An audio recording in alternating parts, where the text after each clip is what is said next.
Hello, everyone. Nicole Connor here, and I am really kind of excited to talk to you ladies about menopause because not a lot of people are talking about it because they're embarrassed or maybe they just don't really know what to think about it. Maybe you've been having some symptoms for a while. So I'll tell you a little story.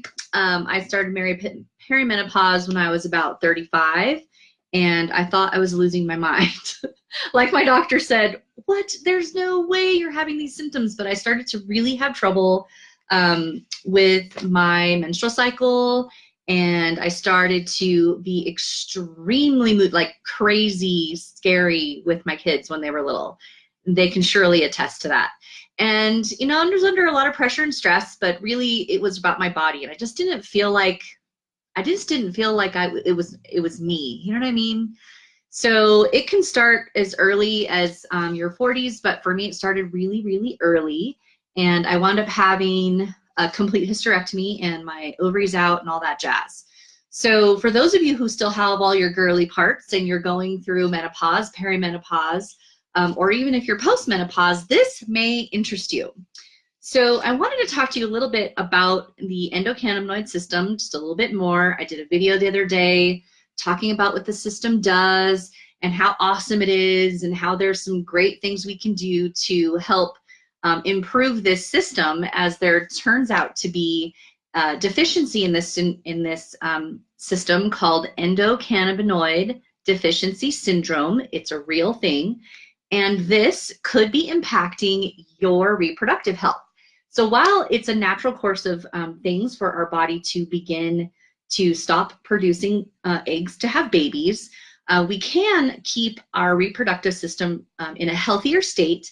And so I'm just going to talk to you a little bit about this whole phenomenon that happens with women. So thanks, ladies, if you're watching. Men, if you're watching, I would encourage you to invite your wives to watch this. This might be really interesting. Or maybe you just know a gal who's just going through this. So share this, maybe create a watch party. It just might open your eyes a little bit. So what is menopause? Menopause is a period of time, usually about a year long, when a woman's menstrual cycle comes to an end. This occurs most frequently between a person's starting in the mid-40s or 50s, and the most common age for women is about 51. Like I said, for me, it started way, way early. So menopause itself occurs in 3 stages: perimenopause, menopause, and postmenopause. So perimenopause occurs when the body begins to exhibit subtle changes, such as the slowdown of estrogen production in preparation for menopause. So again, if you're starting to go through some symptoms, and I'll read a little bit of those in a bit here, but really just start listening to your body a little bit. And maybe for you, I'll be 49 here in a few weeks. And like I said, mine started well into my 30s when that started for me. Menopause is about a 12-month stretch of time after a woman's last period or after ovulation, and then stops completely. So estrogen levels then drop significantly. So for those of you who have really extreme PMS symptoms, we have a cycle of when our estrogen builds, which builds our brain tissue, our breast tissue, and our uterine tissue, and then progesterone kicks in, and then you have a big drop. That's usually when you get migraine headaches. And that's when, there's a real big shift in your mood and you start your period and all that stuff. So when you're going through this menopause symptoms and all that, all of a sudden this estrogen stops being created. So that in of itself is a huge disruption in the whole flow of hormones. So the next phase is postmenopause, and this is a period of time after menopause when menopausal symptoms tend to subside and a woman starts to enter something closer to homeostasis. So for those of you who are in that, Lisa says this subject makes her feel hot. Funny. So after menopause and you kind of found this more of a balanced scenario, it's still important that you take a look at the endocannabinoid system and how it's affecting your reproductive system. So I talked a little bit before about hemp CBD oil and how that can affect the endocannabinoid system. And I'm going to dive in just a little bit here about how these things are related. So menopause can produce a litany of side effects, and I don't need to tell you all about them. Women, you know what they are, including hot flashes, mood swings, among other things, restless sleep, bone loss. It's really important that we have this estrogen circulating through our body, not only for joint lubrication, but for bone density, among other things. Hormones don't just do what they're supposed to do for creating babies. They do a multitude of things, and they represent thousands of chemical reactions that happen in your body every single day. So the endocannabinoid system is a network of cell receptors whose main role is to maintain homeostasis in your body. And because of this endocannabinoid system, there are receptors that hemp CBD and other cannabis products that link with those receptors around your body to give your body a more level playing field, if you will. So this endocannabinoid deficiency syndrome is that we don't make, and we're not making enough endocannabinoids, and or we're not getting enough in our diet. So that said, we're starting to see a lot of conditions pop up, and menopause is just one of a normal state of affairs, if you will, but nevertheless is related to this system. So endocannabinoid system does not exist exclusively for cannabis, but also interacts with endocannabinoids that occur naturally in your body. So what does this system do for menopausal people? Estrogen, the hormone we were talking about, is linked to the endocannabinoid system by regulating the fatty acid hydrolase enzyme, or FAAH, and it breaks down to certain endocannabinoids. So the estrogen levels peak, as we were talking about, and so does the endocannabinoid levels, and vice versa. So there exists some preliminary research that suggests that early onset menopause might be linked to endocannabinoid deficiencies. As I mentioned, I started perimenopause when I was 35, well before, about 15 years too soon. So evidence suggests that estrogen utilizes endocannabinoids to regulate mood and emotional response, which could explain why we have mood swings, and they're more common during menopause when these estrogen levels plummet. So who's with me here? Is everyone with me? If you're understanding this makes sense, drop down some comments. If you have questions, I'll do my best to answer them for you. And if you want to know more a little bit about a product recommendation, I'll be doing that at the end here. Okay, so the list of major cannabinoids in cannabis and their effects. As a result of all of these things that are happening in your body, one can theorize that the use of cannabis, because cannabis, and if you didn't see my previous video, just know that cannabinoids are a natural thing that our body makes, but to supplement your body with a really good cannabinoid product can help your body start to reach a better homeostasis in this system. So during menopause, this may help bolster the endocannabinoid system's necessary functions that are struggling to work without these high levels of normal estrogen that we usually have coursing through our body. So we're going to talk a little bit about hot flashes and why hemp cannabis can help. All right, the natural cannabinoid anandamide is found in THC. Now, hemp cannabinoid or hemp CBD oil has a tiny little bit of THC, and that's all you need. And this can bestow, effects that regulate your body temperature. Thus, THC can be a key cannabinoid in mitigating the effects of hot flashes. Studies suggest that consuming, really high doses can even affect, kind of be a cooling system for you, but we don't really need a high level of that for it to have an effect on our hot flashes. So conversely, consuming small amounts may actually raise body temperature. To find the right dose for each person is critical. So that said, kind of keep an eye on your hot flashes, but this can help regulate your body temperature. So insomnia, for those of us who are woken up from hot flashes, among other things, and we're just not finding that right place and that right amount of hormones to sleep. Progesterone is a really big factor in our ability to sleep. So estrogen and progesterone are still needed in your body to really regulate the other sleep hormones that are in your body. So they're all interconnected. This is a big chemical factory we have going on in our body. So insomnia goes hand in hand with hot flashes for menopausal women. It can be difficult to sleep at night when these strike. Raise your hand if you've been there for that. However, in addition to lowering body temperature, many strains of cannabis are also excellent sleep aids. So a relaxing strain for long-lasting, this one suggests even an edible or something like that, can help you keep asleep all night long. Now, that said, I've tried those, didn't work for me, didn't settle right, but some CBD products can do really, really well to help you sleep. Now, the other factor that we struggle with is pain.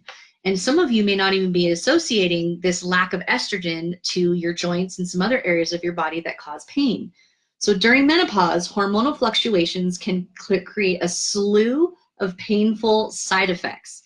Again, you might be thinking, I'm just stressed or what have you, but if you're going through menopause, this could be some of the reasons you might be experiencing migraines, breast tenderness, joint pain, bruising easily, intercourse might be difficult, and even increased menstrual cramping. What is the irony of that? You don't get to have the benefit of making babies anymore, but you still have huge and horrible menstrual cramps. So all that can be swept in and make life that much more difficult. Cannabis is renowned a pain reliever and helps patients get back on their feet, and there are tons of great strains for this pain relief. So what's more, unlike certain opioid products, cannabis offers relief without severe side effects or addictive properties. Amen to that.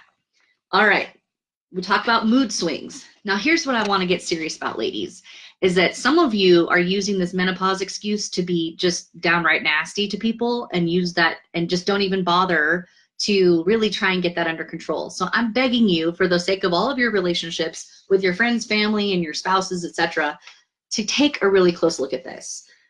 As established earlier, estrogen plays a major part in utilizing endocannabinoids for stabilizing mood and emotional response.